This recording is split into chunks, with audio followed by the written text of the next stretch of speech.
Bonjour, bienvenue à toutes et à tous sur Cocotte TV. Après le Tower 900 absolument énormissime, après le Tower 100 beaucoup plus petit, on vous présente donc le Tower 500 par Thermaltake, un boîtier Tower tout en hauteur mais qui se veut beaucoup moins volumineux que le 900. Cependant, on reste sur des grosses compatibilités. Vous pourrez mettre absolument la carte mère que vous voulez, même en plus énorme que ça existe dans le monde. Vous pourrez mettre de la grosse carte graphique et il n'y aura pas vraiment beaucoup de limitations non plus au niveau du water cooling. Ce nouveau boîtier arrive avec 3 panneaux en verre trempé, devant, à gauche, à droite, à gauche, pour pouvoir profiter à 100% de son hardware. Son tarif, 209,90 €. Comme toujours, on vous propose de faire le tour complet de ce dernier. C'est tout de suite, c'est maintenant, c'est sur Cocotte TV.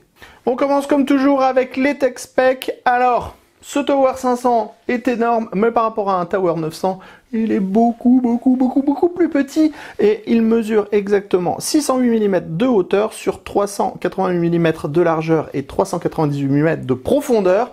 On est sur un poids de 14,5 kg. Au niveau de la compatibilité des cartes mères, c'est clair, on pourra tout mettre dedans, du micro ATX, du ATX, du EATX, du CEB, du EEB, et on retrouve également 9 slots d'extension. Le concept du Tower par Thermaltake, on connaît, c'est un boîtier grand tour tout en hauteur qui vous offre une vision à 180 degrés sur le hardware. Pour pouvoir avoir cette vision à 180 degrés, on retrouve pas moins de 3 panneaux en verre trempé, un à l'avant, un à droite, un à gauche, avec des pourtours qui sont peints. Sur la partie arrière, pour la ventilation, on va retrouver des grilles filtrées. On retrouve une grille à droite, une grille à gauche, et toute la partie basse est intégralement open avec des grilles qui sont typées Airflow, et on retrouve des mèches derrière avec des filtres nylon pour permettre au boîtier de respirer correctement.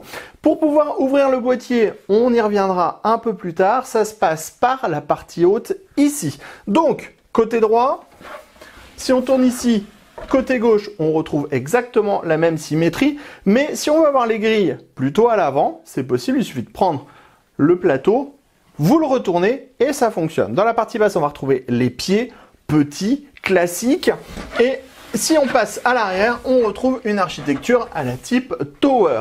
Dans la partie haute, on va retrouver la poignée qui va permettre de démonter le top du boîtier. Ensuite, on va avoir ici une grande grille protégée avec un mesh aimanté de type plastique. Derrière la grille, on va retrouver des cages HDD, des cages SSD, et on va avoir ici 2 ventilateurs en 120 mm qui vont s'occuper de l'extraction.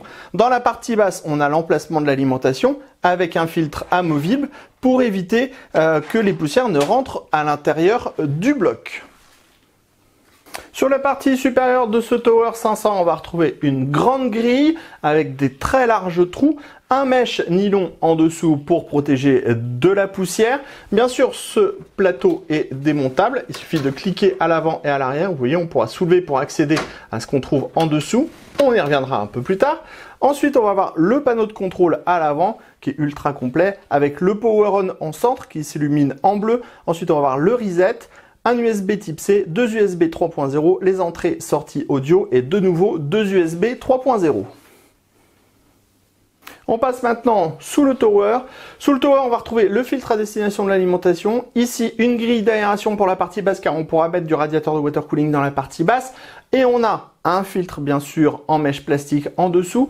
On retrouve également 3 vis à main afin de démonter les petits panneaux. Et on va également avoir les 4 pieds qui vont soutenir le boîtier avec des rubbers en caoutchouc. Ici, on a plein de points d'ancrage. Ce sont tous les points d'ancrage disponibles et spécifiques pour les pompes de water cooling. Avant de découvrir le châssis à l'intérieur, on vous montre comment il faut faire pour démonter le Tower 900 et justement accéder à l'intérieur, ce qui n'est pas forcément une chose très facile. Alors tout d'abord, il faut démonter le top. Donc vous attrapez le top par derrière et le top se libère. Alors ça marche hyper bien, c'est très facile. Ensuite, on va relever les panneaux sur les côtés. Voilà, vous voyez, ils sont juste clipsés et on fait ceci pour tous les panneaux.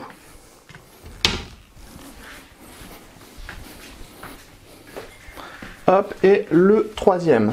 Donc, une fois qu'on a démonté ces 3 panneaux en verre trempé, on a accès à la partie haute du boîtier et à la partie centrale. Par contre, on n'a toujours pas accès à la partie basse où par exemple on va pouvoir installer l'alimentation. En fait, ici il va falloir relever le boîtier et vous avez des vis à main en dessous. On retire la vis à main et ça permet de dégager en fait les trois parties. Alors ce qui aurait été bien, c'est un peu dommage, c'est qu'on ait des vis à main qui restent en place constamment sur le boîtier, puisque là les vis à main vont se défaire et donc c'est pas forcément le côté le plus pratique. Voilà, on est sur la deuxième et là on a notre Tower 500 qui est entièrement démonté et entièrement accessible. On aura juste les deux platines supérieures qui peuvent aussi se démonter si nécessaire avec deux petites vis à l'avant. Maintenant que vous savez comment on accède à l'intérieur du boîtier, on va vous parler de tout ce qu'on trouve à l'intérieur du boîtier et il va y en avoir pour un certain temps les amis parce qu'il y a beaucoup de choses à dire. Alors dans le fond on va trouver le plateau de carte mère. Le plateau de carte mère il est compatible EATX, ATX, micro ATX et il est aussi compatible EEB. Donc ça veut dire que vous pourrez remplir le plateau complet avec une carte mère qui descend jusqu'en bas, ça aucun problème. Pour le ventirad CPU, ça sera 275 mm de hauteur maximum. Pour la carte graphique, ça sera 335 mm je crois. J'ai pas envie de vous dire de bêtises, alors je vérifie avec la fiche technique. 355 mm maximum pour la carte graphique. Dans la partie basse, ici, on va voir l'emplacement de l'alimentation, mais pas que, parce qu'on va avoir sur cette petite réglette la possibilité d'installer des ventilateurs ou même du radiateur de water cooling. Alors, je vous dis tout de suite pour les radiateurs et les ventilateurs, parce que c'est assez compliqué, il y a beaucoup de choses à faire. On pourra mettre deux ventilateurs de 120 mm ou alors du radiateur de water cooling en 240 mm en position verticale ou horizontale. Ensuite, ici, on a les dispositifs avec les plaques qui vont dissimuler l'alimentation. L'alimentation s'installe dans le fond. Bon, clairement, il n'y a aucune restriction au niveau de la taille de l'alimentation. Et sur ces plaques qui tiennent avec deux vis et qu'on fait basculer comme ça, on va retrouver dessus deux emplacements. Un 2,5 pouces ou un 3,5 pouces et on pourra aussi mettre du ventilateur donc en 120 ou 140 mm. Hop, vous avez vu, c'est très simple à défaire. On va pencher un petit peu la bête, comme ça vous allez pouvoir apercevoir ici l'emplacement de l'alimentation avec son filtre en dessous. Ici, vous avez une platine qui permettra le montage des pompes de water cooling. Alors, on va continuer à remonter légèrement dans le boîtier. Vous le savez, il y a vraiment des tonnes de choses à dire. On vous penche un petit peu le boîtier comme ceci. On va essayer de le maintenir pour pas qu'il tombe. Voilà, c'est parfait. Ici, on va retrouver 1, 2, 3, 4, 5, 6, 7, 8, 9 slots d'extension. Montage par vis avec des caches ajourées non soudées. Ici, on a l'emplacement pour accéder à l'intérieur, à l'arrière de la carte mère. Et ici, on a l'emplacement pour la backplate CPU. Ici, on a une nouvelle grille dans la partie haute. Et sur cette grille, on va pouvoir installer deux ventilateurs de 120 mm ou deux ventilateurs de 140 mm. Si on veut mettre du radiateur de water cooling, ça sera 240-280 mm. Ensuite, sur les côtés, grâce aux accessoires qui sont présents dans le bundle, donc on a ces grandes tiges, voilà, comme ceci, qui peuvent s'installer ou à gauche ou à droite. On pourra mettre des ventilateurs en 3 fois 120 mm maximum, donc à gauche comme à droite, ou alors du radiateur de water cooling en 360 mm maximum. Il viendra se prendre tout simplement sur les platines supérieures et ça permettra de mettre des gros radiateurs sur les côtés. Et comme on peut inverser les portes, si le radiateur est plus vers l'avant, on pourra avoir les grilles d'aération. On continue à l'arrière du plateau de carte mère et vous allez voir, il y a encore tout autant de choses à dire. Déjà, on peut démonter le plateau. Vous avez deux vis à main ici. Hop, ça bascule. Donc, c'est pas le plateau de carte mère qui va basculer, c'est le plateau de support pour les HDD et les SSD. Alors, une fois que vous allez monter tous les dispositifs, de base, vous allez retrouver les deux ventilateurs de 120 mm. Sur ces deux emplacements, on peut également mettre deux ventilateurs en 140 mm et on pourra également monter des disques durs si nécessaire. Donc, 1 et 2. Ensuite, ici, on a deux petits brackets. Alors, petits brackets, non, ils sont juste énormes. Donc, un premier bracket qui permettra d'installer un disque dur 3,5 pouces, un second disque dur 3,5 pouces, et ensuite on a deux brackets ici qui permettront d'installer deux SSD 2,5 pouces. Dans la partie basse ici, on a l'emplacement pour l'alimentation avec, vous le voyez, le filtre amovible, et on va retrouver tout plein de passages et tout plein de dispositifs pour pouvoir intégrer tous les câbles facilement et rapidement au niveau du boîtier. On vous montre le dessus du boîtier, donc sans le cache. On a démonté le grand cache. C'est là qu'on va retrouver les 9 slots d'extension pour les cartes graphiques ou les SSD PCI Express. Ensuite, on a l'emplacement ici pour la plaque IO-Shield de la carte mère. Les emplacements en 120, 140 mm, donc qui marchent de différentes façons. 220 ou 240 mm ici. Radiateur de water cooling, pareil. Mais on pourra aussi mettre du 120, 140 mm à cet endroit-là. Donc on pourra en mettre un ici, un peu plus vers le bas, et un second ici. Donc il y a vraiment des tonnes de possibilités. Ici, on a le panneau de contrôle avec tous les câbles. Les câbles sont hyper méga super longs, vous pourrez faire tous les trajets que vous voulez, ça permettra vraiment de relier tous les câbles à la carte mère hyper facilement, hyper rapidement. On a plein de passages pour passer les câbles et même quand on a une grosse épaisseur de câble comme ça, c'est hyper simple de remettre le dessus. Je vous montre, on prend le dessus, on clipse ici, on clipse là et c'est déjà en place. Si on veut accéder au tout sans avoir à démonter le top, on clique ici, on clique là et ça permet en fait de basculer la partie supérieure qui est filtrée avec un mesh de type nylon. D'ailleurs, sachez que tout le boîtier, absolument toutes les ouvertures, sont filtrées soit avec des mèches plastiques aimantées, soit avec des mèches nylon.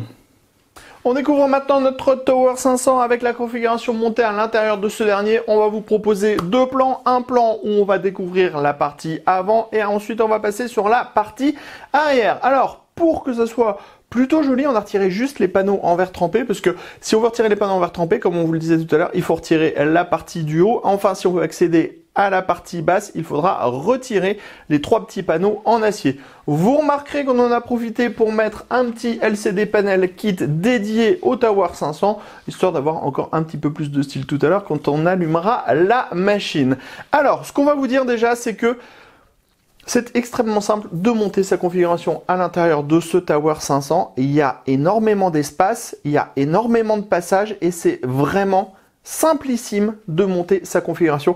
On peut passer les mains absolument partout. On pourra démonter les deux panneaux ici pour avoir l'accès complet à l'alimentation. Si on démonte les trois panneaux qui sont autour, c'est pareil. Ça vous permet vraiment de faire plein d'installations hyper faciles. Ensuite, vous le voyez, ça va vraiment être la mise en avant de vos composants hardware les plus chouettes, à savoir la carte mère, la carte graphique, votre fond anti-rade CPU ou votre